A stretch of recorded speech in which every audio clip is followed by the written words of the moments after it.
Today we're going to be installing a bifold door on our secondary bathroom upstairs because the door that was currently there took up the entire bathroom. I started out by removing the old door and doorstop so I could start out with a clean slate around the door frame. Then I got some Bondo to fill where the old door hardware was. I've actually never used Bondo before, but all of the other DIY girlies I see use it, so I wanted to be cool and use it too for these large holes.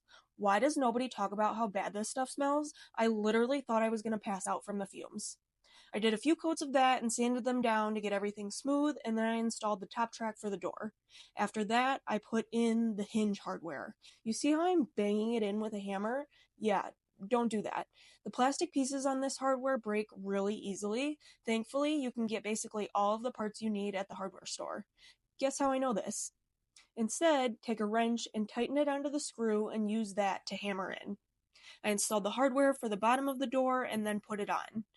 It had too big of a gap at the top, and because this is a bathroom, I wanted to close that up, so I just put a block under the bottom support for the door to give it a little bit of extra height. I struggled to get the door back on by myself with less clearance, but finally got it and that gap was closed up nicely.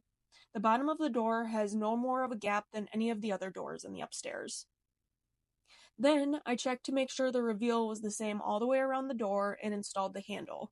The instructions said to put the handle in the middle of the door, but I decided to align it in the middle of the panels because that made much more sense to me because that's what your eye will initially line up with. The regular doorstop wasn't thick enough to cover the gaps around the door, so I ended up using quarter round, and that worked perfectly. I caulked and painted everything, and boom, we have a new door. It matches the other doors in the hallway well. I got a different handle because I plan to change out all of the door handles in the house to silver eventually because none of them match. Do not ask me why. There is plenty of space to walk in and out of the bathroom. I put the handle that came with the door on the back over where the screw was for the front handle.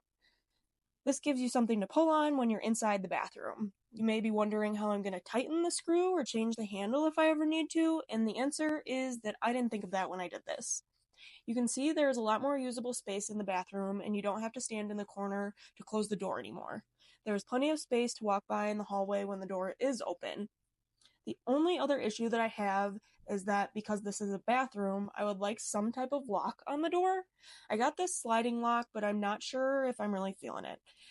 I would have to chisel out the quarter round to put the slide plate in. I made a little mock-up to see how it would look. I could do like an eye hook lock, but I'm not sure how I feel about that either. Let me know if you have any ideas.